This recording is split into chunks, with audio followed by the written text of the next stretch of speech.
On the road to victory. Hey Ryan, thinking about the Super Bowl? Fly, puppies, fly. Nah, I'm thinking about the Puppy Bowl. You brought puppies to the studio? Yep, I'm gonna train these cute pups to be the next Puppy Bowl stars. Just as soon as they stop licking my face. Miss Waffles, sit. Mr. Rooney, get off my desk. I'm Pamela Kirkland. And I'm Ryan Willard. It's Wednesday, February 8th. This is the 10 News. 10, 9, 8, 7, 6, 5, 4, 3, 2, 1. The doggone cutest, cuddliest sporting event airs February 12th. Puppy Bowl 19. Adoptable shelter pups from across the nation meet to compete for the, not Lombardi Trophy, which is what you win in the Super Bowl, but the Lombardi Trophy. Over 2 hours, 122 puppies from 67 shelters and animal rescues will compete by taking toys into the end zone, just like a real football game, but with way more tail wagging.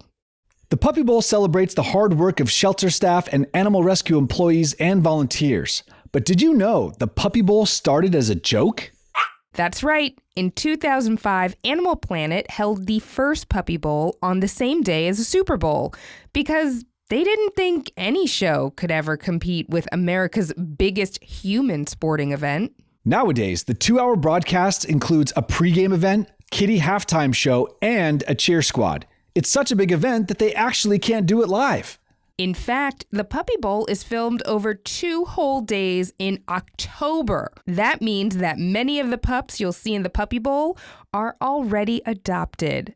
But if you and your family see a pup you'd like to adopt, organizers say reach out to the shelter because your favorite Puppy Bowl competitor probably has some brothers or sisters who also need homes. You'll also see pups with special needs, senior dogs, and hear heartwarming adoption stories from past Puppy Bowls. And the audience gets to pick the game's MVP, Most Valuable Pup. Bracket voting has already started in the popularity playoffs. All that's left to do is to tune into Animal Planet and Discovery Plus at 2 p.m. Eastern, 11 a.m. Pacific on Sunday, February 12th to see which pups, Team Rough or Team Fluff, win big. Oh, don't forget your team, Ryan. Team Puff. Oh, they're training for next year. Speaking of which, I gotta go teach them how to score field goals. Come on, Mochi. Let's go, Tebow! Welcome to the halftime segment of our Puppy Bowl episode. Yes, the Puppy Bowl is coming up and we are insanely excited about it, but the Super Bowl is also coming up and I'm also pretty hyped. The Kansas City Chiefs won their last Super Bowl in 2020 and will be going up against the Philadelphia Eagles, who won their last Super Bowl in 2017. A random fun fact for Eagles fans: in 2017, the Golden State Warriors won the NBA Finals, the Houston Astros won the World Series, and the Philadelphia Eagles won the Super Bowl. Awesome! And in 2022, the Warriors once again won the NBA Finals, and the Houston Astros also won the World Series. So, does this mean the Eagles are destined to win as well? Not so fast. Kansas City could win the Super Bowl. They have the same head coach quarterback combination they had when they won in 2020. The Chiefs also have one of the best postseason pass catchers in NFL history, tight end Travis Kelce. If you want to find out who wins, you can catch the Super Bowl on February 12th on Fox. Tenors, we want to know who you're rooting for. Did your team make it to the Super Bowl, or are you hoping for better luck next year? Call 877-TEN-NEWS and leave us a message. Now, back to the Puppy Bowl. The Puppy Bowl is the barkingest event on TV. We wanted to know what it's like to wrangle 100 puppies, so I sat down with Puppy Bowl referee Dan Schachner to get the inside scoop. Dan, I understand you've been doing this for quite a while now. Yes. Tell me about how you ended up with the world's best job. That is what I've slowly come to realize, that it is really a dream job. Animal Planet knew me as a host. This is how I've been trained. Always loved dogs, but also, no joke, always loved sports. And so my initial work as a host or, working was simply in doing a job that has no job description other than you're reffing dogs, right? So That is amazing. it was amazing. And it was only, and I don't say this that I'm amazing. I'm saying because it was amazing in the sense that it was so unique, no job description, no blueprint for the whole thing. So I went ahead and I was like, all right, let's go ahead and make the most of this. I love that. And as much as we love watching, the doggos go at it for the gridiron gold, I love that, the mission is the adoption portion of it, that it's getting these dogs out there so that they can hopefully find their forever homes. And I just wonder why that is so important to you, that it's not just, for the fun of watching the dogs kind of go at it and the joy that brings us, but also about the adoption portion. I'm going to tell you why. Because, no joke, I am the audience that we are trying to, I was the audience that Puppy Bowl is aiming for. I was a person who didn't know much about animal adoption. I understood animals could be adopted or they could be bought from a breeder or a pet store or something like that. But I didn't quite, I knew there were options to getting a dog. Of course, we grew up with dogs. Didn't really think about where they came from, right? And being aware of where they came from, what organization was behind them, if it was a reputable organization, that suddenly became very important. We're starting to get our arms around it, but no matter how much you do, there is still more dogs up for adoption or available than there are homes to put them in. Technically, it's not true. The stat is, and this is a proven stat, if every home in America were to not even adopt, but temporarily foster, right? I'm a big proponent of fostering, which is that little stepping stone between the two. We would clear the shelters. Now, we don't need every home in America to do that. We just need a few more to solve the problem. But I guess that is why it matters so much to me, is that coming into this job, I was like, yeah, different ways to get a dog, no problem. Once I took on this role, once I learned these puppies' backstories, this one was abandoned in Kentucky and found on the side of the road, but rescued, by a wonderful organization. This one was part of a litter that was surrendered to a shelter because the family didn't know the mom was pregnant and had to return, like every dog comes from a story. And when you hear all these stories from across the country, this year, again, I'm jumping ahead, but it's an important message I don't want to lose. We have 11 special needs dogs from, again, across the country. Again, years ago, people wouldn't have thought of adopting a special needs dog. I certainly wouldn't have. We foster. I was grateful enough to foster a special needs dog 2 years ago. It is one of the most incredible experiences you can imagine, so fulfilling. You know how grateful they are. And watching these guys on Puppy Bowl, we have Joey, who was in a wheelchair because his front leg, he was born without front legs, and he's got two little wheels instead of front legs. And to see him zip across the stage with a football in his mouth is incredible. We've got Marmalade this year, who is sight and hearing impaired. And yes, their safety is always at the top of our list, so we have handlers on there to make sure that they're safe. But to see this dog who is sight and hearing play with the footballs the same way the other dogs do. So the message we're trying to get across is that, like any dog out there in a shelter, just keep an open mind. There is more than likely a potential match for you out there. So again, I was a converted audience member, right? I became I started off as a fan and I became a total convert. Well, I can't wait to see Marmalade in action. I like to think of those as the extra special players because, they give extra love, I think. Do you have any favorite competitors from years past or that you're looking forward to watching again? Pamela, I'm an official of this game. It would be unconscionable for me to pick a favorite. However, I am partial this year to any special needs dog, like I mentioned, because I know that they've had to struggle a little bit harder than the other dogs that are on the field. So I heard a rumor that the handlers maybe help encourage the puppies to participate with some treats. Is that true? Oh, yeah. I'm here to confirm the rumor, okay?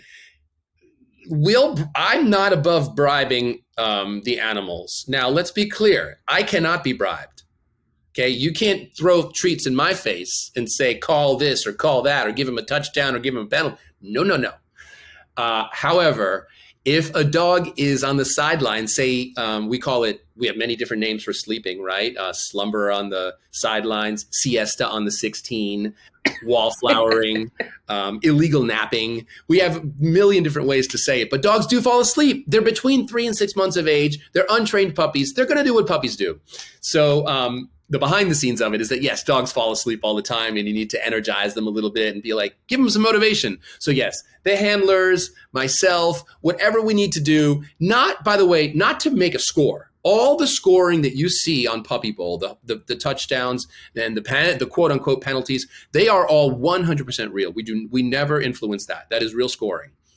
I'm simply saying getting on the field. NFL players, nobody's got to tell Patrick Mahomes or Josh Allen to get on that field, okay? You know, the whistle blows, they're there. Puppies need a little bit more than a whistle being blown. They need to, I can blow my whistle all day long. I am not going to get both teams lining up at the line of scrimmage. So yes, treats are important. I love it. I'm glad to know how it works. And since we're talking about the inner workings of the Puppy Bowl, I understand you guys film in advance. Why do you film so far in advance? I'll tell you. If we did the Puppy Bowl live, it would be real cute. And remember, it's a 3-hour event. It'd be real cute. There wouldn't be quite as much action as you are used to in a game. The scoring might take a little longer. The penalties might take a little longer to call and create, or I should say examine and, call. And the reason being is when you got 122 dogs, they're never on the field at once, of course, and you're cycling in different groups. In the first quarter, it's the smaller breeds, and we work our way up to the fourth quarter where you have the giant sheepdogs, babies still, but sheepdogs. You've got to showcase as many different breeds as possible, as many different shelters as possible. We have 67 different shelters from across the country. We're trying to show a rainbow of dogs and shelters and breeds and everything. In order to do that carefully and safely, we do have to cycle them in small groups. And I'm sure the puppies need a bathroom break every so often. Doesn't matter. They take a bathroom break right on the field. No, there's no discretion there. Have they ever had a little bathroom break incident on the ref? I don't even know what kind of offense that would be. Pamela, several different ways to say it. You could call it fertilization of the field. There you go. You could call terrorizing the ref. You could, if it's on me, you could say piss interference, tinkle on the 20. If it's a number 2, then a number 2 on the 2. Oh, there's lots of ways to say it, right? Here's the thing to answer that question. It's not rare for them to do it. It's rare if they don't do it. They're only 3 months old and no training. So if they don't pee, it's weird. It's like, wait, is this guy all right? He's been on the field for half an hour and hasn't tinkled once. So, it's just part of it. And look, if we showed every time they peed, it really would be the Poopy Bowl. It wouldn't be the Puppy Bowl. So we've got to pick our battles there. Love it. And so I guess I have to ask you at least one serious football question. Are you rooting for the Eagles or the Chiefs? I am a sports fan. I will tell you my official answer. As a representative of Animal Planet, I am partial to any team that is animal themed. But my personal yes, on the human side, I'm calling it for the Eagles. I think it's their year. Aside from watching the Puppy Bowl on television, how else can fans tune in this year? Yes, this year I'm proud to announce that not only are we on Animal Planet, we're also on Discovery, we're on TBS, and we're also streaming on both Discovery Plus and HBO Max. That's big for us. So there's many places to watch Puppy Bowl. And then if you happen to be in the New York area and you want to celebrate Puppy Bowl prior to the game or watch it during the game, I'm hosting pup rallies and tailgating, yes, pun intended. And during the Puppy Bowl, we're hosting viewing parties. So just, look out for those as well. Tailgating. How did I not think of that as a joke to weave into this? So easy. Well, I personally cannot wait to watch another Puppy Bowl. Dan, thank you so much for spending time with us on the 10. You too. Thank you so much. Thanks so much, Pamela and Dan. Oh, there goes my alarm. Time to give some smooches to my pooches. Wait for me.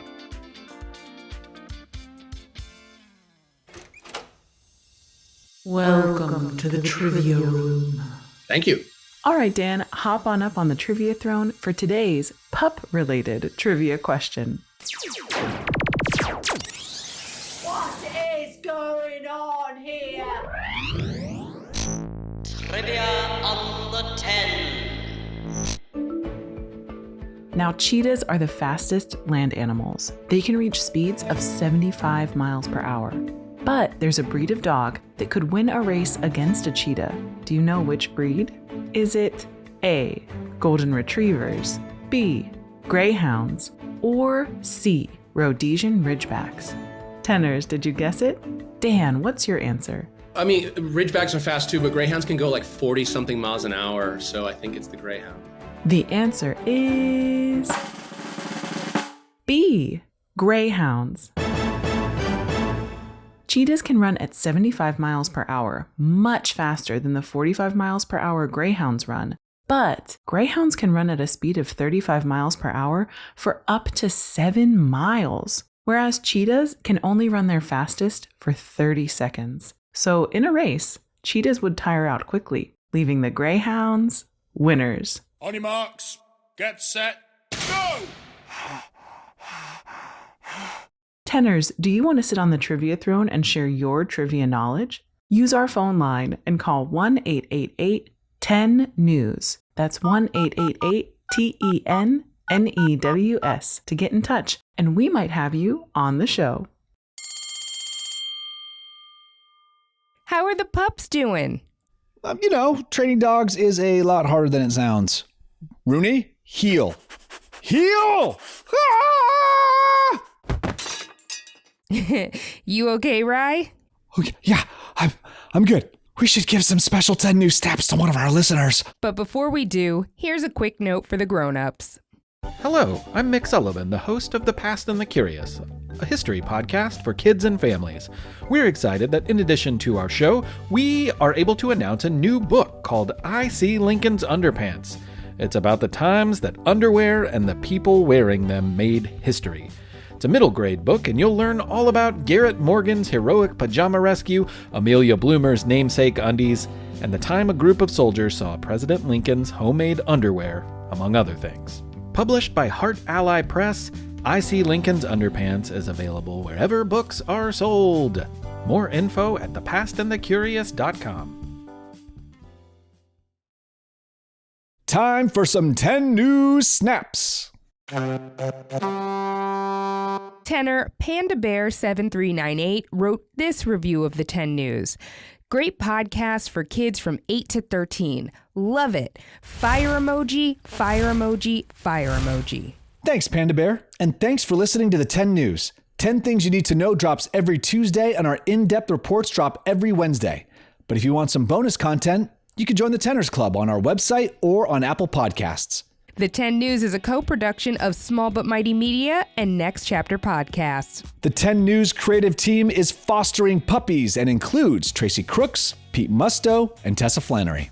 Our production director is Jeremiah Tittle, and our executive producers are Donald Albright and show creator Tracy Leeds Kaplan. I'm Ryan Willard. And I'm Pamela Kirkland. Thanks for listening to the 10 News. I'm off to go tailgating. Get it? Tailgating, 'cause the puppies.